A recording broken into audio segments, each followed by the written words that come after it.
Good morning. ഇന്ന് നമ്മൾ പഠിക്കാൻ പോകുന്നത് 9ാം ക്ലാസ് ഹിന്ദിയിലെ 3ാമത്തെ യൂണിറ്റിലെ 2ാമത്തെ പാഠഭാഗമായ ജൻ ജൻ കാ ചെഹര ഏക് എന്നു പേരായ കവിതയാണ്. അതായത് യൂണിറ്റ് 3ൽ 2ാമത്തെ പാഠഭാഗം ചാപ്റ്റർ 7. പാഠഭാഗം 7. ഇതെഴുതിയത് മുക്തിബോധ് എന്ന കവിയാണ്. കവിതയായതുകൊണ്ട് ആദ്യം നമ്മൾക്ക് കവിയെക്കുറിച്ചൊന്ന് പഠിക്കാം. ടിപ്പണി അതായത് കുറിപ്പ്, പിന്നെ ആശയം, ഇതൊക്കെ എഴുതുമ്പോൾ കവിയെക്കുറിച്ച് എന്തെങ്കിലും കുറച്ച് എഴുതുന്നത് നന്നായിരിക്കും. അപ്പോൾ കവിയെക്കുറിച്ചൊന്ന് നോക്കാം. ടെക്സ്റ്റ് പേജ് നമ്പർ 51ലേക്ക് വരിക. गजानन माधव मुक्तिबोध हिंदी साहित्य की प्रगतिशील काव्यधारा के प्रतिनिधि कवि है. उनका जन्म मध्य प्रदेश में हुआ. चांद का मुख टेट है, भूरी भूरी खाक धूल, काट का सपना, एक साहित्य की डायरी आदि उनकी प्रमुख रचनाएं है. देखो നോക്കുക, ശ്രദ്ധിക്കുക. ഗജാനൻ മാധവ് മുക്തിബോധ് ഹിന്ദി സാഹിത്യത്തിലെ പ്രഗതിശീൽ കാവ്യധാരാക്കെ, അതായത് പുരോഗമന കാവ്യ സാഹിത്യത്തെ പ്രതിനിധീകരിക്കുന്ന ശ്രേഷ്ഠ കവിയാകുന്നു ഗജാനൻ മാധവ്. അദ്ദേഹം എഴുതിയിട്ടുള്ള രചനകൾ, പ്രമുഖമായിട്ടുള്ള രചനകളാണ് ചാന്ദ് കാ മുഹ് ടേട്ട് ഹെ, ഭൂരി ഭൂരി കാക്ക് ധൂൾ, കാട്ട് കാ സപ്പന, ഏക് സാഹിത്യ കി ഡയറി, ആദി ഉൻകി മുതലായവ. അദ്ദേഹത്തിന്റെ ആദി എന്ന് പറഞ്ഞാൽ മുതലായവ. ഉൻകി അദ്ദേഹത്തിന്റെ പ്രമുഖ രചനായേ, അതാണ് പ്രധാനപ്പെട്ട രചനകളാകുന്നു. ഹിന്ദി സാഹിത്യത്തിലെ പുരോഗമന കാവ്യ സാഹിത്യത്തെ പ്രതിനിധീകരിക്കുന്ന ശ്രേഷ്ഠ കവിയാണ് ഗജാനൻ മാധവ് എന്ന് നമ്മൾ പഠിച്ചു. മുക്തിബോധ് മധ്യപ്രദേശിലാണ് ഇദ്ദേഹം ജനിച്ചത്. ഉൻകാ ജന്മ മധ്യപ്രദേശ് മേ ഹുവ, അദ്ദേഹത്തിന്റെ ജനനം മധ്യപ്രദേശിലാണ് ഉണ്ടായത്. പിന്നെന്താ പറഞ്ഞത്? ചാന്ദ് കാ മുഹിട്ടേട്ട്, ഭൂരി ഭൂരി ഖാക്ക് ധൂൾ, കാട്ട് കാ സപ്പന, ഏക് സാഹിത്യ കി ഡയറി എന്നിവയാണ് ഇദ്ദേഹത്തിന്റെ പ്രമുഖ രചനകൾ. ഓക്കെ, ഇനി നമ്മൾ മുക്തിബോധിനെ കുറിച്ച്, അതായത് കവിയെക്കുറിച്ച് പഠിച്ചു കഴിഞ്ഞു. ഇനി നമ്മൾ കവിതയിലേക്ക് ശ്രദ്ധിക്കുക. പേജ് നമ്പർ 48ലേക്ക് വരിക. കവിതയുടെ പേര് ജൻ ജൻ കാ ചെഹര ഏക്, എല്ലാ ജനങ്ങളുടെയും മുഖം ഒരുപോലെയാണ് എന്നാണ് അർത്ഥം. ചെഹര എന്ന് പറഞ്ഞാൽ മുഖം. അപ്പോൾ നമുക്ക് ആശയം പഠിക്കുന്നതിന് മുമ്പ് ഈ കവിതയുടെ സന്ദേശം എന്തെന്ന് നോക്കാം. അതായത് अलग अलग देश में रहने वाले सभी मनुष्य समान है, वे अन्याय के विरुद्ध समान रूप से संघर्ष करते हैं. अलग अलग देशों में വ്യത്യസ്തം ദേശങ്ങളിൽ രഹിനെ വാലെ താമസിക്കുന്നവരായ സബി മനുഷ്യ എല്ലാ മനുഷ്യരും സമാനമാണ്, തുല്യമാണ്. വേ അന്യായിക്കെ വിരുദ്ധ, അവർ അന്യായത്തിന് വിരുദ്ധമായിട്ട് സമാൻ രൂപസെ ഒരേ രൂപത്തിൽ സംഘർഷം നടത്തുന്നു. ഇതാണ് നമ്മൾക്ക് ആദ്യമായിട്ട് പറയാനുള്ളത്. കവിതയുടെ ലൈന് വായിക്കുന്നതിന് മുമ്പ് പറയുന്ന സംഭവങ്ങളാണ്. ഈ കവിതാമേ നദി ഭി അമേൻ ദേഖ് സക്തേ ഹേ, ഈ കവിതയിൽ നദിയും നമ്മൾക്ക് കാണാൻ കഴിയുന്നുണ്ട്. അവർ മാനവിക്കെ പരേശാനവും കോ ചോടുക്കർ, മനുഷ്യന്റെ വിഷമങ്ങളെ ഒഴിവാക്കിയിട്ട് ജീവൻ പതുപ്പർ ആകെ ബണ്ണേക്ക, ജീവിതമാകുന്ന വഴിയിലൂടെ മുന്നോട്ട് പോവാനുള്ള സന്ദേശ് ബി നദി ദേത്തെ, ഈ കവിതയിൽ സന്ദേശവും നദി നൽകുന്നു. എന്ത്? നമ്മൾ നല്ല നിലക്ക് പ്രശ്നങ്ങൾ വന്നാലും മുന്നോട്ട് പോകണം എന്ന ഒരു സന്ദേശം ഈ കവിതയിലൂടെ നദി നമുക്ക് നൽകുന്നു. പിന്നെ മാനവക്കു അനേക കഠിനായോ ആത്തേഹം, മനുഷ്യന് അനേകം ബുദ്ധിമുട്ടുകൾ വരുന്നു. ഉസി പ്രകാർ ദുഃഖ് നദി കോബി ആത്തായ, അതേ പ്രകാരമുള്ള ദുഃഖം നദിക്കും ഉണ്ടാവുന്നു. തോബി എന്നിട്ടും വഹ്, ആ നദി തേജ് ഭക്തിയെ തീഷ്ണമായിട്ട് ഒഴുകുന്നു. എവിടെയും തങ്ങി നിൽക്കാതെ, തളർന്നു നിൽക്കാതെ, പതറാതെ മുന്നോട്ട് പോകുന്നു. അങ്ങനെ കോയി ദുഃഖ് പ്രകടനയിക്കുക, ഒരു ദുഃഖവും നദി പ്രകടിപ്പിക്കുന്നില്ല. ഉസി പ്രകാരം അമ്പി ഐസാവന ചായി, അതേ പ്രകാരം നമ്മളും ആവണം എന്നും കൂടി കവിതയിലൂടെ ഉണർത്തുന്നുണ്ട്. ഓക്കെ, ഇനി നമുക്ക് കവിത വായിച്ചിട്ട് ഹിന്ദിയിൽ ആശയം പഠിക്കണം. ഇതിൻ്റെ മുമ്പത്തെ വീഡിയോ പാർട്ട് 1 ആയിരുന്നു. പാർട്ട് 1ൽ നമ്മൾ മലയാള ആശയമാണ് പഠിച്ചത്. ഇനി നമ്മൾ ഹിന്ദി വായിച്ചിട്ടുള്ള മലയാള ആശയമാണ് നമ്മൾ ഇനി പഠിക്കാൻ പോകുന്നത്. അതായത് പാർട്ട് 2. പേജ് നമ്പർ 48 चाहे जिस देश प्रांत पुर का हो ജന ജന ക ചെഹരായേക്ക്. അപ്പം നമ്മൾ പാഠഭാഗത്തിന്റെ പേര് തന്നെ ജന ജന ക ചെഹരായേക്ക്, ഓരോ ജനങ്ങളുടെയും മുഖം ഒരുപോലെയാണ് എന്നാണ്. എല്ലാ ജനങ്ങളുടെയും മുഖം ഒരുപോലെയാണെന്നാണല്ലോ അർത്ഥം. ചാഹേ ജിസ് ദേശ്, ഏതെങ്കിലും ഒരു രാജ്യത്തോ, ചാഹേ ജിസ് ദേശ് ഏതെങ്കിലും ഒരു രാജ്യത്തോ, പ്രാന്ത് പ്രദേശത്തോ, പുരു പട്ടണത്തിലോ സിറ്റിയിലോ ജീവിക്കുന്നവരാവട്ടെ, കാഹോ ജീവിക്കുന്നവരാവട്ടെ, ഏത് ദേശത്ത് ജീവിക്കുന്നവരായാലും ശരി, ജന ജന ക ചെഹരായേക്ക് എല്ലാ ജനങ്ങളുടെയും ചെഹര മുഖം ഏക്ക് ഒരുപോലെയാകുന്നു. അതാണ് കവിയുടെ ഉദ്ദേശം. हम जिस देश में या जिस प्रांत में, जिस सिटी, जिस शहर में ജീവിത रहते हो तो उन सबों का चेहरा एक है, എല്ലാവരുടെയും മുഖം ഒന്നാകുന്നു. ഇതാണ് കവി പറയുന്നതിന്റെ ആശയം. ഓക്കെ, ഇനി അടുത്തത് നമുക്ക് ലൈന് വായിക്കാം.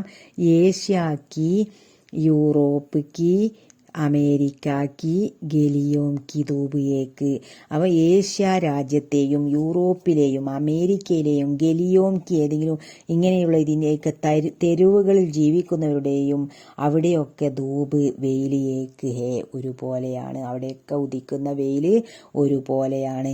ഏതാണ് ഈ ജനങ്ങളുടെ എല്ലാം മാതൃരാജ്യം, ഈ പറഞ്ഞ ജനങ്ങളുടെ എല്ലാം മാതൃരാജ്യം ഏഷ്യയോ അല്ലെങ്കിൽ യൂറോപ്പോ അമേരിക്കയോ ആവട്ടെ, അവരുടെ ഭാഷയും സംസ്കാരവും വ്യത്യസ്തമായിക്കൊള്ളട്ടെ, പക്ഷെ അവരുടെ എല്ലാ മുഖത്തിന്റെ രൂപം ഒരുപോലെയാണെന്നാണ് ഈ ലൈനിലൂടെ കവി പറയുന്നത്. അതുപോലെ തന്നെ ഗലിയോം കി ധൂപ് ഏക്ക്, എന്താണ് ഗലിയോം കി ധൂപ്, അവിടെയുള്ള തെരുവുകളിലെ സൂര്യൻ സമാനമായ രീതിയിലാണ് തൻ്റെ കിരണങ്ങൾ വിതറുന്നത് എന്നാണ് കവി ഇതിലൂടെ നമുക്ക് മനസ്സിലാക്കി തരുന്നത്. ഓക്കെ, അടുത്ത ലൈന്. കഷ്ട ദുഃഖ് സന്താപ് കി ചഹരോം പർ പടി ഹുയി ചുരിയോം കാ രൂപ് ഏക്ക്.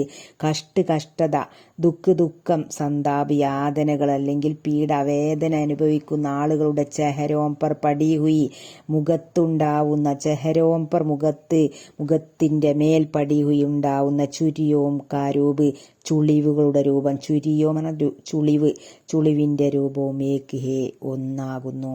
എന്തെല്ലാം കഷ്ടപ്പാട് സഹിച്ചാലും യാതനകൾ സഹിച്ചാലും അവരനുഭവിക്കുന്ന രാജ്യത്തെ ജനങ്ങളുടെ മുഖത്ത് കാണുന്ന വിഷാദത്തിന്റെ ചുളിവുകൾ ഒരുപോലെയാണ് എന്നാണ് പറയുന്നത്. അപ്പൊ ഈ ജനങ്ങൾ കഷ്ടപ്പാടിലും യാതനയിലും അത് അനുഭവിച്ചുകൊണ്ട് ഉണ്ടാവുന്ന ഈ ജനങ്ങളുടെ മുഖത്ത് കാണുന്ന വിഷാദത്തിന്റെ ചുളിവുകൾ ഒരുപോലെയാണ് എന്നാണ് കവി പറയുന്നത്. ഓക്കെ, നമുക്ക് അടുത്ത ലൈന് വായിക്കാം.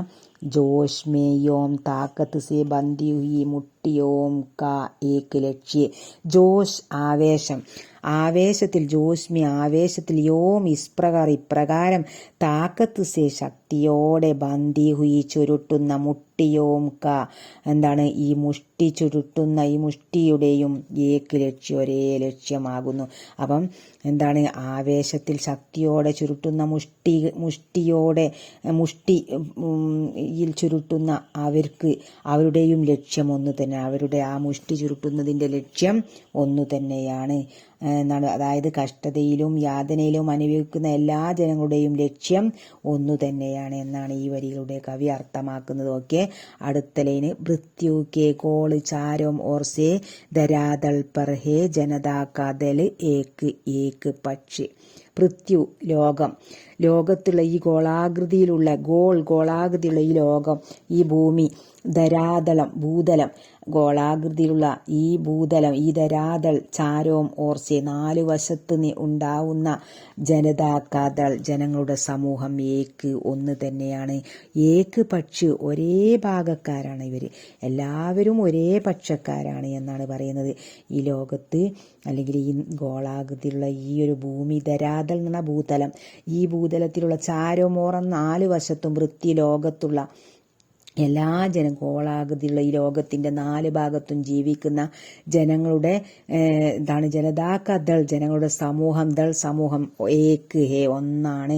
അതായത് ഏക്ക് പക്ഷി, അവരുടെ പക്ഷവും സമാനമാണെന്നാണ് കവി പറയുന്നത്. അടുത്ത ലൈന് വായിക്കാം. ജൽത്താ ഹുവ ലാൽ കി ഭയാനക് സിത്താര ഏക്ക്.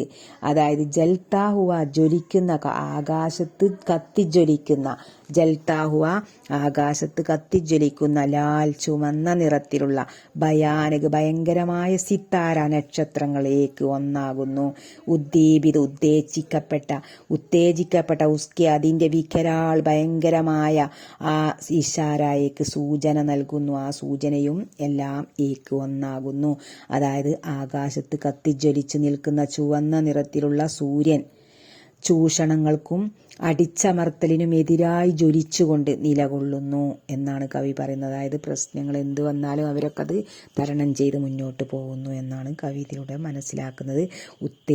ഉത്തേജിക്കപ്പെട്ട ഉസ്കാദിന്റെ ബികരാൾ ഭയാനകമായ ഈ സൂചനയാണ് അതും നൽകുന്നത്, ഇഷാര സൂചനയാണ് നൽകുന്നത്. ഗംഗാ നദിയിൽ, ഇരാവതി നദിയിൽ, മിരാമിൽ അപാരകുലാദി ഹുയി അപാരമായിട്ടുള്ള ദുഃഖമുണ്ട്. അതൊക്കെ ഒരുപോലെ ഈ നദികളിലുണ്ടാവുന്ന അപാരമായ അകുലാദി ദുഃഖിതനാവുന്നു ഇതൊക്കെ ഒരുപോലെയാണ്, ഇവരുടെയൊക്കെ ദുഃഖം ഏക്ക് സമാൻ ഹേ ഒരുപോലെയാണെന്നാണ് കവി പറയുന്നത്.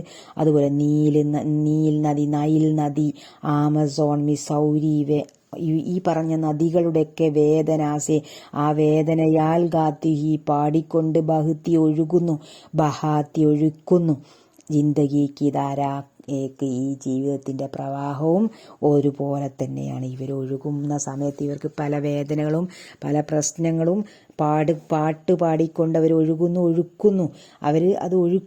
ജീവിതത്തിന്റെ പ്രവാഹം. അതായത് ജീവൻ പ്രദാനം ചെയ്യുന്ന ഈ നദികളുടെ എല്ലാം വേഗതയും ശക്തിയും ഒരുപോലെയാണ്. വിവിധ രാജ്യങ്ങളിലൂടെ ഒഴുകിക്കൊണ്ടിരിക്കുന്ന നദികൾക്കും അതിലെ വെള്ളത്തിനും യാതൊരു വ്യത്യാസവുമില്ലെന്നാണ്. അത് ഒരുപോലെ തന്നെ ലോകത്തിലെ സമസ്ത ജനസമുദായത്തിന്റെയും ജീവന്റെ പ്രവാഹവും ഒരുപോലെയാണെന്നാണ് കവി അഭിപ്രായപ്പെടുന്നത്. ഓക്കെ, അപ്പം നമ്മൾ ഈ പാഠഭാഗത്തിന്റെ ആശയം ഇന്ത്യയിൽ പഠിച്ചു കഴിഞ്ഞു. എല്ലാവരും നന്നായിട്ട് പഠിക്കുക. ക്ലാസ് ഉപകാരപ്പെടുന്നുണ്ട് എങ്കിൽ നിങ്ങൾ സപ്പോർട്ട് ചെയ്യാൻ മറക്കരുത്. എല്ലാവരും വീഡിയോ കാണുന്നുണ്ട്, ലൈക്കില്ല, കമൻ്റ് ഒന്നുമില്ല. സബ്സ്ക്രൈബ് ചെയ്യണം, ലൈക്ക് ചെയ്യണം, കമൻറ്റ് നിങ്ങളോട് പ്രത്യേകമായിട്ട് ഞാൻ പറയുകയാണ്. നിങ്ങൾ ചെയ്യണം നിർബന്ധമായിട്ടും. നിങ്ങൾ പാഠഭാഗം നന്നായിട്ട് പഠിക്കുക. ഇത് പാർട്ട് 2 ആണ്. പാർട്ട് 1 മലയാളം നമ്മൾ പഠിച്ചു, ഇപ്പോൾ ഹിന്ദിയിലാണ് നമ്മൾ വായിച്ചർത്ഥം പറഞ്ഞത്. എല്ലാവരും നന്നായിട്ട് പഠിക്കുക. ഓക്കെ, അടുത്ത വീഡിയോയിൽ ക്വസ്റ്റ്യൻ ആൻസറുമായിട്ട് വരാം. Thank you.